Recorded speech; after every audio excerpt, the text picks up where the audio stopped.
All right, let's get started. Welcome to our 24.10 Product Spotlight webinar.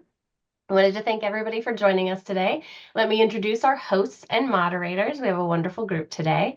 So we're going to start off with Mike Davis, our Senior Product Manager for RCM and Scheduling, Enrique Hippolito, Product Manager for Identity and Integrations, Yuki Lam, Director of Product Data and Analytics, and then Jeet Badwal, Associate Director of Product Clinical and Mobile. So today's agenda, Mike and Enrique are going to start talking about the new stuff in practice management. Yuki's going to demo the new dashboards we've built in Advanced Business Intelligence tool. And then Jeet will review what's coming for clinical and on the CR mobile app. So this is an exciting release, guys. Our 2410 October release is scheduled to go into beta later this week on the 27th, Friday. It will be live for everyone then on October 10th. The mobile release will be released to the App Store on October 10th, and then it works through the App Store processes, so you'll see it soon after. Hosts, thank you so much for joining us today. We're so excited to learn what's coming, and Mike, you're up first. Hello and good morning, everyone. My name is Mike Davis. I'm the Senior Product Manager for both RCM and Scheduling, so you'll be hearing from me twice today, but starting first with RCM. We've got three features to walk you through. This one here, the client payment account, is kind of the biggest and the most shiny, I think, and I'll spend most of my time on this today. Do have a short video right after this slide, so don't worry about reading everything in the fine print. It'll make total sense shortly. But today we're solving a major real-world problem for many of you with the ability to accept funds from a client without attaching it to a specific claim. A copay is an easy example. Could be a deposit, down payment, whatever practice or policy your business has, the feature doesn't care. It's essentially just a place to put money. It can sit in that account for as long as it needs to sit there. When you go to apply it toward a claim, it's there for you. So that being said, let me walk you through a short 1-minute video.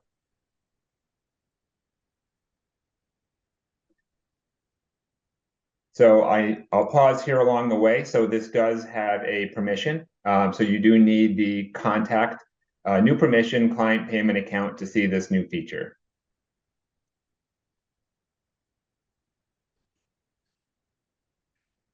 In the dashboard for the client, you click on profile. Here it's client payment account. And then here you can see the funds. In this example, this client already has $100 there.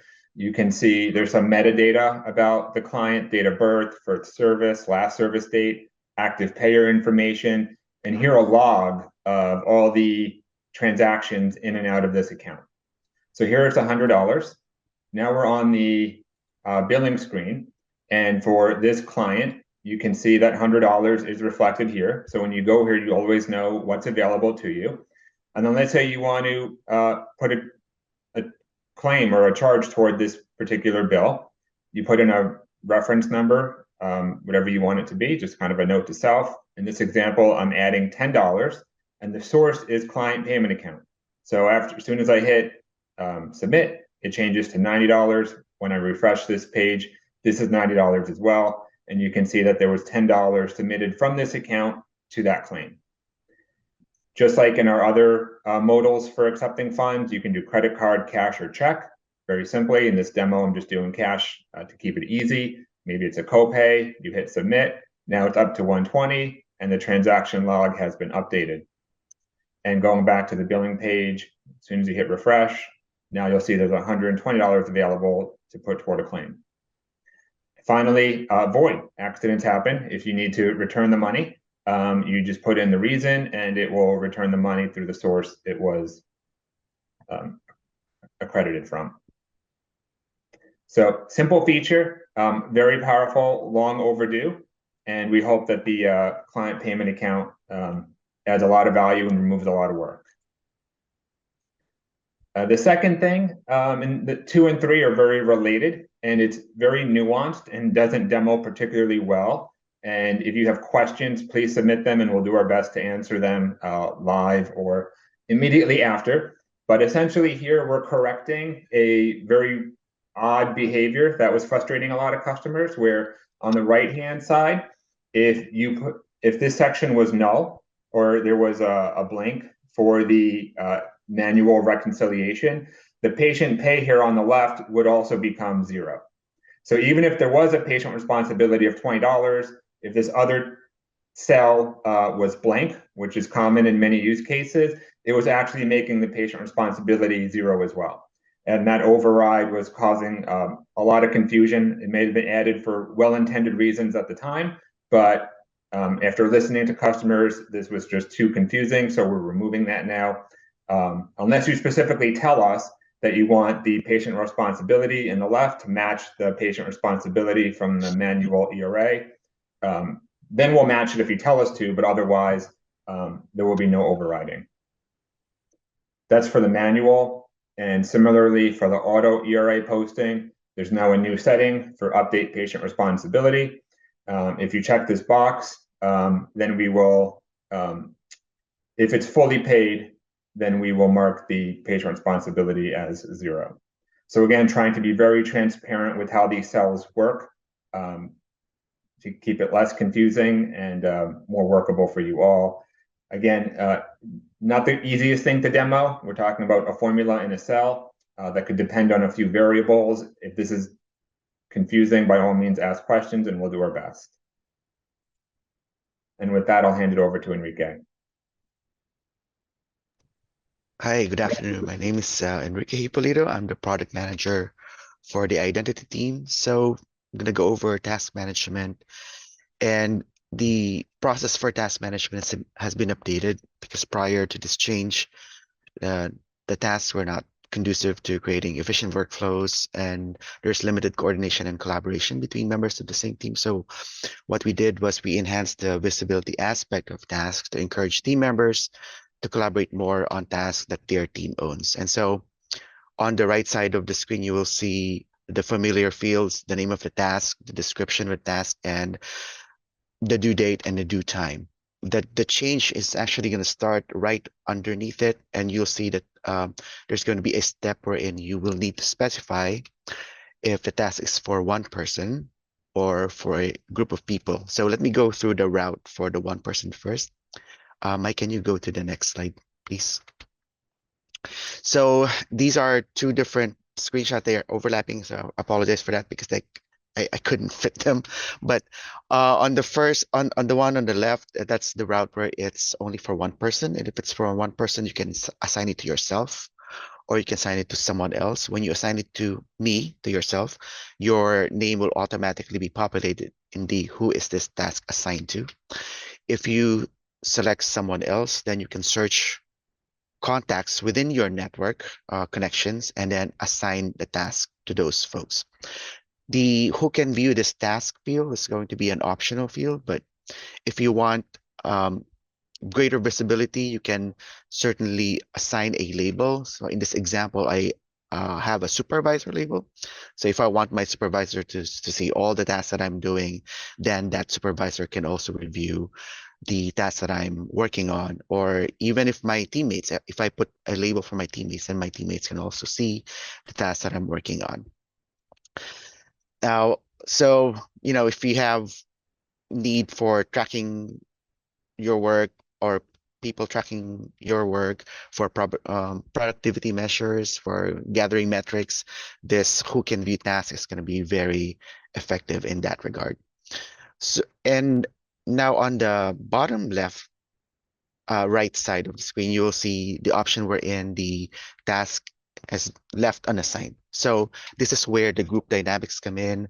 When you have a couple of tasks, like in a support situations where you have a lot of units of work that needs to be performed or completed by a team, then you can leave that as unassigned. But then in the who can view this task, you can assign a label. And in this sense, when we say label, it's actually a representation of a team. In this case, I have payments as that team. So every contact, employees, or generics under that label will have visibility to this unassigned task. And for good measure, I just throw threw in there the supervisor, just in case my supervisor doesn't have the task administrator permission. So by adding them in here, they can also have visibility to these unassigned tasks that my payments team own in this particular example. So with this visibility, everybody from the payments team can see the unassigned task. They can open the task, add comments, take the task, assign it to themselves, upload files, or even complete the task because they have access to that task. And then if you go to the next slide, Mike, and this is the other part of the task creation wherein you have a task that's generic, not generic in the sense that everybody or a group of folks will need to complete that task. For example, if you have periodic times where they have to submit expense reports or they have to do self-evaluation or HIPAA compliance training, for example, that these people will need to do those actions, those tasks. So in the who is this task assigned to, it can be a person, it can be a label, and everybody under that label will have their own copy of the task. So for whoever is creating the task, will see all these tasks created and all the people who are going to be assigned to those tasks. The only caveat here is that if you're using labels, these labels are going to be honored only for employees or generic. So if a stray client ends up in one of those group, like in payments label, for example, that I was using, then that client will not have visibility to the task that was just created. And last but not the least, on the task list, we added a visible to column.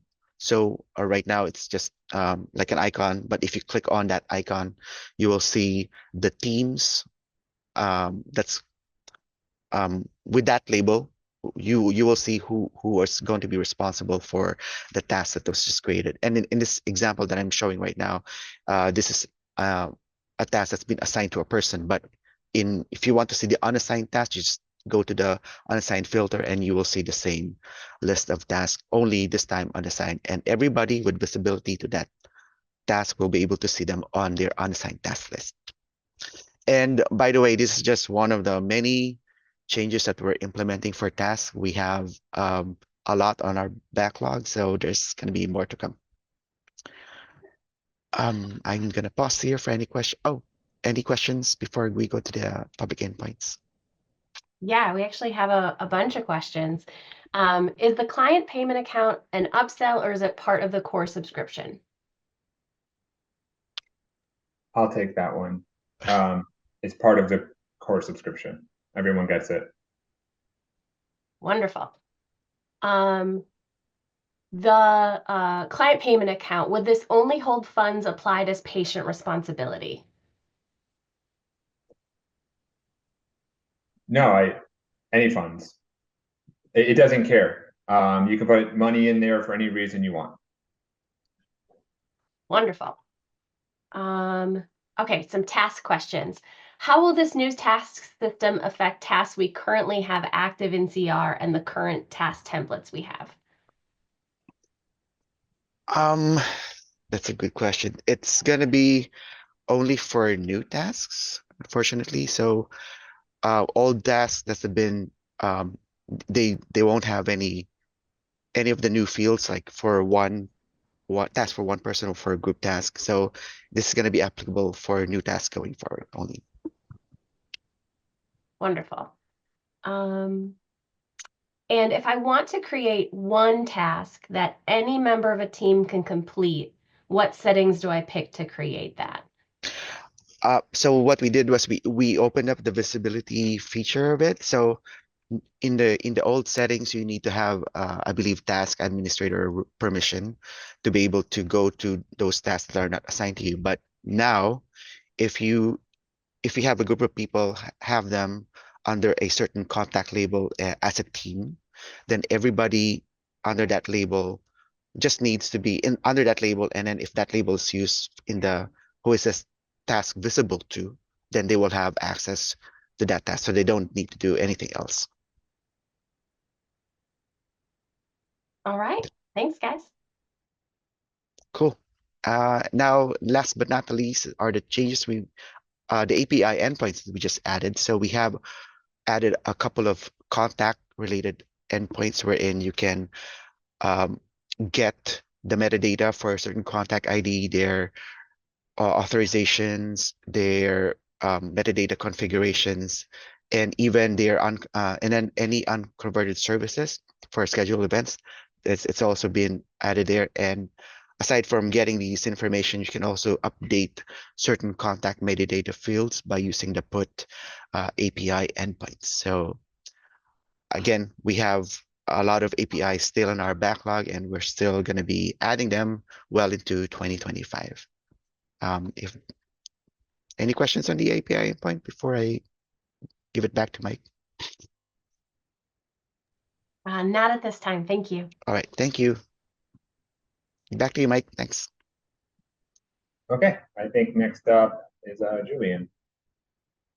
Oh, that's I just covered this stuff. Okay. All right, back to me. Schedule AI. We have two really exciting features today. Simple screenshots, but don't worry, there's a video coming as well to demo the power of this feature. So just to back up for a second, at 24/8, if for those of you that were on that webinar, we launched preferred providers. That's one of our kind of a three-step process to really level up Schedule AI. So with preferred providers, now the product knows who the client wants to pair with based on historical pairings or who you tell it. So the quality of the drafts have already improved big time, and we've heard that feedback already. Now for 24/10, we're building upon that with two new features. This one here, overlapping events, I feel like the easiest way to describe it is makes our product a lot more human-like. So in the real scheduling world, it's very common to have a direct therapy and parent training, right? Direct therapy and supervision. You can have two appointments with the same client at the same time. It happens all the time, every day. In the computer world, that's been a challenging problem for us because it sees that the client is booked, and scheduling AI previously had attempted to book around it, which is the opposite of what you want if it's parent training and direct therapy at the same time. Now, with 24/10, with a very simple one-time setting, you go into this settings module for Schedule AI. You tell it what scheduling AI can book over, right? So we're booking over supervision, we're booking over parent training. So when you build a direct therapy schedule, it will no longer book around those, but book on top of those. And this will make our product far more human-like. And for many clients we've spoken to, this is like one of the biggest real-world pain points of this product. And with 24/10, this should go away. And here on the right-hand side, you can see in the UI, when we're suggesting the draft schedule, we're very clear about where the overlaps are. So you tell us what it's okay to overlap, the system will do it, and we'll show it to you before you hit confirm. The second thing we're launching with 24/10 is actual repeating events. So in today's product, scheduling AI only goes out 5 weeks. And within those 5 weeks, it creates lots of individual appointments. So even if the same patient was coming, every Wednesday at 3 p.m., for those 5 weeks, if you were, a human creating this in our core product, it might be one reoccurring event, with over 5 weeks. Unfortunately, scheduling AI was creating 5 individual events, so it made editing and tweaking after the fact a bit tricky. But starting now, we're creating real reoccurring events if you wanted to. So now we're using the terms repeat and does not repeat, which hopefully is obviously stolen from Outlook and from Google Calendar as the industry terms for denoting those two workflows. So if you like our current product, you can still have the does not repeat and still go up to 5 weeks, which is 35 days. So nothing is breaking for those who like it. But going forward, if you want it to repeat, we're going out as far as 6 months. So you can see on the right-hand side here, you can go pretty far into the future. That's a summer, that's a quarter, the length of a typical audit period. We're hoping 6 months is more than adequate. We can always update that in the future. But you can go up to 6 months, and this is really, really powerful for scheduling AI because you could be doing, dozens of clients, dozens of providers at the same time, and create all the reoccurring events for 6 months. It could literally be tens of thousands of appointments now being made in a matter of minutes. To bring all this together, I do a video, but before the video, here in this UI, you can see again in the draft, we're using the reoccurring icon to be very forthcoming with which events are reoccurring. And if you click on the detail modal here on the right, you can see that if you hit publish, we're going to create an event that repeats every Monday at 4 p.m. until the end date that you put in the previous screen. And then these two features combined, let's see what we have here. So going over to run optimization, actually first in settings, what I showed you before with the overlap. This is at the organization level, so you only have to do this once.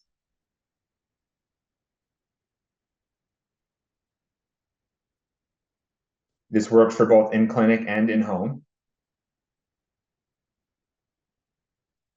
In this example, we're going to do 2 employees.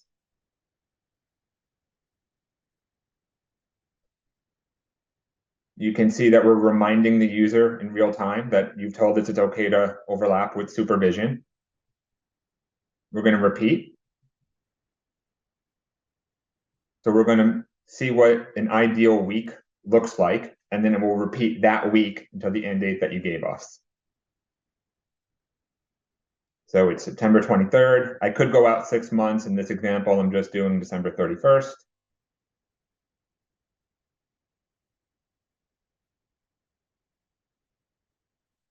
And then here on the draft, you can see some new nomenclature. We're showing it's a reoccurring calendar that you're booking with the reoccurring icon, with some reoccurring metadata. You can see that it's also overlapping appointments here for direct therapy and supervision. And finally, we've updated the wording here, publish reoccurring, because you told us it's a reoccurring calendar. So we're being very specific with what you're building and how far out you're building it. And that one example could have been thousands of appointments over multiple months. So that's it for scheduling. Are there any questions I can take live? Yeah. Mike, people want to know if we can set reoccurring events to end with the authorization. Excellent question. We've heard that feedback before. The good news is it is coming. We're working on that now. We plan to release that in 24/12, and that should be super powerful because unlike a fixed end date, like I demoed just now, if you have dozens of clients or hundreds in that draft that you're building, and each of them has a different auth end date, the system will be able to look all those up and stop the reoccurring at everyone's unique end date. Super exciting feature coming soon. Great. We're looking forward to that in December. All right. And I think Yuki is next to talk about ABI. Yes, thank you so much. Let me share my screen. Okay, assuming everyone can see my screen. Okay, so for advanced BI, in this release, we're going to have 3 new dashboard and also 2 updated dashboard, which is going to be across the financial area as well as the operational area. One of the most exciting dashboard that we're going to have is going to be around our quality measure. And when I say quality measure, I know immediately we'll think about like clinical quality measure. But for this one, particularly thinking about like if they are looking at value-based area, we're talking about operational, financial, as well as the clinical quality measure. And let's talk a little bit about why do we come up with this new dashboard. In the past few months, we have hearing a lot more conversation from payer as well as from provider talking about value-based care model in ABA. So, and we also hear some payers start asking for additional data from the provider, no matter as part of the contract negotiation or contract renewal process, or just in general, they're trying to get more information. So we want to empower everyone in the ABA world and make sure that you have it at your fingertip and you start kind of monitoring them, making sure that you know exactly where you're sitting in those areas. So we want to make sure that you align with kind of the payer demand as well as be ready for any value-based care conversation potentially coming your way or you want to initiate with the payer. ultimately, our goal is to help you to have, provide higher quality care to the learners. So in the first round of this dashboard, we have identified 7 domains to focus on, which also map to the BHCOE list. And here you will see that from a range of like staffing to like intake, onboarding, operational, financial, and clinical. So instead of like looking at all this screenshot, let me do a quick demo on the dashboard itself. Okay. Okay, so I'm going to go through each of the domain really quick. Definitely, if you want more detail, talk to your CSL. They will be happy to walk you through some of the detail in each of the dashboard or in each of the widget. So at first, we want to start as kind of overall looking at your staffing, looking at the tenure of your provider. So here we're looking at in your provider portfolio, you will be able to put in a field that is called hire date. So we anchor on that one. The good thing about that is instead of using the creation date, then you have the flexibility in case if your provider left the organization and then come back maybe a year later, you want to use the same account and such. So you will have that flexibility. And if you haven't started populating that field, the good news is it is available through our API as well. So you could just do an API and be able to basically sync up and update everything for your provider. And everything that you update will go retrospectively. So all the calculation, once we update our cube, it will then be updated automatically. And then once the client comes into your program, the next thing we want to talk about is intake onboarding. How long does it take for them, get their first assessment to the first direct therapy and ABA only services? And we anchor on, how you categorize or put the service type on each of your service code. So you will be empowered to identify which service code you consider as, the ABA direct therapy or ABA assessment. And here you'll see on average how many days and then see the trend. In general, this dashboard is looking at a rolling 13 months, meaning the previous 12 months as well as the current month. So give you a pretty, overview, pretty long overview instead of like a very short one. And then we'll go into kind of the operational side. Once the client comes in, we want to make sure, no matter financially or for the care delivery, we want to make sure the authorization utilization is good. So we'll kind of dive into that and see how is it going. Next, going into a little bit of that financial, which of course go hand in hand with your authorization utilization. Here, we want to kind of look at what is the average monthly reimbursement or your revenue per client. Then we'll calculate each of the month. And then again, in the last kind of like the rolling 13 months, the other interesting thing is also be able to see it by the payer. So you can see like for each of the payer, like, the one that can on average pay you more, and then like, how many clients. Of course, that also depending on how many hours those clients have. If you want to have more detailed deep dive into it, go to the RCM dashboard. So we have the associate dashboard with a convenient link here that you can go in. Then you can go into a clinical area, of course. First, we want to look at the clinical oversight. So you have your supervision, your parent training as a ratio of your direct therapy, and then be able to kind of train it. You will see here have 2 color, which is the supervision and the parent training, and you can see kind of over time, how is it going. And then again, on the clinical side, we also want to start measuring what is the direct therapy duration, aka what's the length of services on average for your client. Knowing that, in a sense, is a tricky metric because every day as it goes, it literally keep changing every day. So we have several ways. We want to look at it. Basically, we want to look at all the clients that you have seen in the last 13 months and what is the average length of services here, as well as like, looking at like a little bit almost by graduation or like, for example, here, if you have 3 clients that the last time that you have seen them is in March, most likely I would say they probably left your program or graduate from your program. Then you can see at that point how many months are there for, they have been in your program for the services. Okay, last but not least, here we also have assessment data. So right now we have able and AFO information. If you haven't seen the full-grown dashboard, we have assessment growth rate, growth trend dashboard that is available. And what we are focusing on is not so much about the actual score or the actual skill. So score is like the individual square in the skyscraper, while skill is like A1, A2 kind of level, each floor. And we want to look at the growth rate, which is like we compare what is the score from your last assessment to the current assessment, and then what is the delta, what's the difference. So that is the growth that we're looking at.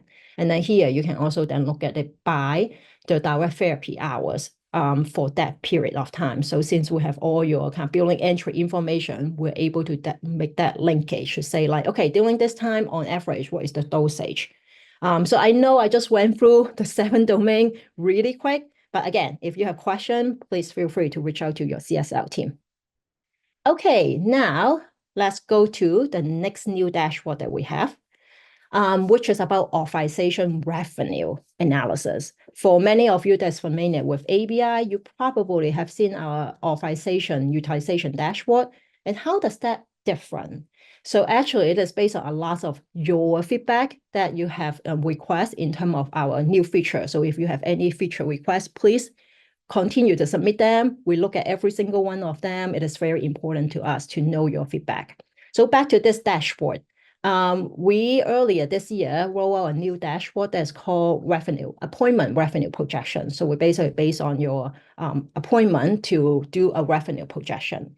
Similarly, here is what we do, and people have requests like, hey, can you do something similar to authorization? We know how many hours we're leaving on the table. We want to quantify it to say like how much revenue are we leaving on the table. So here is what we did. For each of the authorization group, we look at all the authorization code, so all the service code on the authorization, find the one that with the lowest non-zero agreed charges, and basically put it into hourly rate to estimate like how much in general at least the per hours this authorization worth. So, and then from that point on, it opened up a lot of different opportunity. You can look at, hey, how much does that, the money that I'm leaving on the table, how much are we really talking about by not fully utilizing your authorized hours? Or in general, how much does this authorization worth? Or even like, how much revenue does individual client or individual payer bringing in, in a sense, based on the authorization that they have approved. So there's like many ways that you can kind of take a look at it. And really quick, again, let me show you the dashboard. I'm not going to go through the whole dashboard. There's a lot of information there, but in general, I want to kind of show you, we have 2 parts, which is the past performance as well as kind of a future projection. When we look at past performance, we put it into 3 colors. What it means is for all the hours that you have and the associated revenue, how much of it you have used it up, which is good. How much of it you haven't used it, and we put it into 2 buckets. One is from expired authorization. Unfortunately, in this case, most likely there's nothing that you could do to recover from it. But for the one that is still active off, I can't say for sure because it depending on how is the authorization being written. Certain payer let you kind of do the catch up and can use up or try to use authorization that they didn't use, let's say last month. So depending on what the authorization look like, there's a chance that you may still be able to recover from it. So from that point on, I want to give you kind of different trend, like, how much are we talking about by month? And then of course, there's like the different type of services, as well as the payer and the location, and then the authorization manager. So this will hopefully give you enough information to say like, hey, I really need to talk to Jerry here because I have a really huge amount of unutilized revenue from active off. And then similar thing, we do kind of like a future projection. So your information better than me, usually how far out you schedule your appointment. Then I would say like, okay, if there's a month, then you look at the future 1 month. If you look more than that, then it probably won't be meaningful. And then let's give through kind of all the detail, but they're pretty similar. To the very end, here is where we have the detail. So I didn't break out the information like, okay, this is the past, this is the future. So I want to give you a holistic view. Of course, there's a lot of sorting, a lot of number here. So one way to look at this is, okay, for the authorization that expired, there's really not much that I could do. Let's just look at the one that is still active. So now you look at only the active authorization. Keep in mind, this is our test data. So I know some of them look horrible. There's not any actual practice that having this data. So let's say, I'm picking, one of the authorization that is expiring soon, that in October here. And if we include what you have scheduled and what you have not convert, it will go up to about 24, 25%, which is not great. And then you can see exactly how much are you leaving on the table. And then this will give you, of course, it have the link to the actual authorization, and then you know who is the authorization manager, who you may, if it is your case manager, who you may need to have a conversation on. So we want to provide you kind of quick view in terms of like where's your potential opportunity in terms of like the revenue wise. And I know a lot of your financial team is already trying to calculate all this information by hand, by Excel spreadsheet. So hopefully also save them some time and be able to have, as accurate as possible here. Okay, lots of information that we just went through. Okay, next one, let's talk about our last new dashboard as well as new data that we have. It's about document. So I know document is nowhere to be found in ABI previously. We have put in document information. For this one, we only put in the document that is with the document template. So not just the authorization and some of the session notes, because we want to focus on expiration date. So it mainly kind of looking at like either client or provider document and then have expiration date that is already passed or coming up. So help you to manage some of them. I know technically you can get some of this information in the core module, but we hope to give you a way that is easier, quicker for you to look at and then to know exactly who you need to follow up in order to see all those details. Of course, as usual, we'll have link to the actual document and everything, so it will be convenient for you to navigate. Okay, so now it wrap up our 3 new dashboard. Let's talk a little bit about updated dashboard. One of the really interesting update that we have made is timesheet timeliness. If you are not familiar with this dashboard, it basically previously give you information about like what percentage of the timesheet is on time in terms of conversion, and our standard line is 48 hours, and what percentage is overdue and such, but it only look at the one that you have converted already. We have added a second part to it to look at the one that is past due and is not converted, meaning like those are the people that you need to follow up to make sure that they convert the timesheet on time. Or in this case, actually past due, but at least convert it as soon as possible. And you will be able to look at it billable versus non-billable. And then as usual, you'll be having different way that you can filter it to look at specific location or to look at specific label and such. Okay, last one that we have here is authorization. We also add in a little bit more data field into our authorization utilization, our base dashboard. Previously, we don't have any field to keep track of the unconverted hours. We just want to add it into our calculation so that we can reflect the number more accurately. Can go hand in hand with the timesheet timeliness. If you have a lot of kind of overdue or unconverted hours, then we'll be able to take that into account and show you the most accurate picture. Okay, so this is a wrap for what we have in ABI. Amber, do you have any question?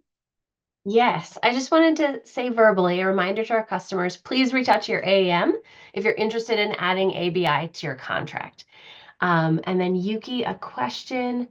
Is the authorization revenue dashboard based on billed rates or agreed rates? It's the agreed rate. Wonderful. And does the document expiration dashboard only work with the document manager feature? Yes, right now we only take in all the documents that have the kind of document template, aka the document manager feature, and then do the expiration date from there. Wonderful. And if you're interested in learning more about the document manager feature, that is part of our standard product, not an additional subscription. So reach out to your CSL and they can give you more information on that. All right, and then we have Jeet talking about clinical and mobile. All right. Yeah, can go to the next slide.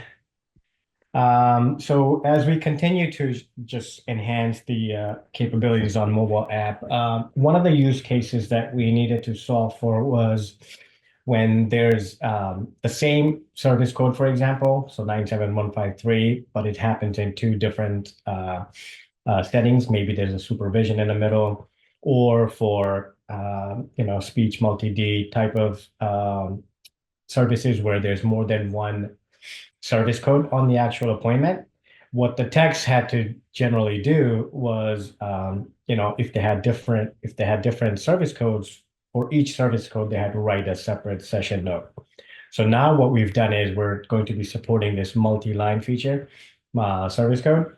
So as long as the service code has the same template on multiple services, on the mobile app, the user will only have to complete that note once because it is part of that appointment. And then once that is done, we will automatically attach it to the appropriate billing entries and so on and so forth. And if you look at on the mobile, the experience it will clearly tell them that this is more than one service that they're writing the note for. And then when the PDF is generated, it'll be broken down by each bill code and the start and end times for each. One other thing that we've done, which has been a highly requested feature, which I don't have a slide for, but if you did collect session data, in the mobile app, now the session summaries will automatically be checked, and you won't be able to basically use almost like a required thing. So it'd be required that you include your session summary as part of your note. So that's also coming in 24.10. Yeah, that's pretty much it in terms of mobile and clinical. If you have any questions, I'll take them now. Gee, can you say that again? Did you say that we just made select session summary required? Yes. Yeah, we did. Yeah, that's definitely the case. And I know, Amber specifically has been bugging me about this for a while. Just, hearing from our customers, what we've seen is there could be a user error where they're accidentally unchecking it. I know it's a small thing, but I know it's been requested highly, so that is now there. So if you want session summaries required, use mobile, is what I would say. That's wonderful, Jeet. Can you just clarify, if I have multiple service lines, some of them billable, some of them non-billable, how do I control which codes appear on the note? Like which ones are included in the duration and the units total? Yeah, so it would be the ones where that session note is attached on a service code level. So for example, if you have an admin code, you probably won't have that session note attached to that, so that does not get calculated.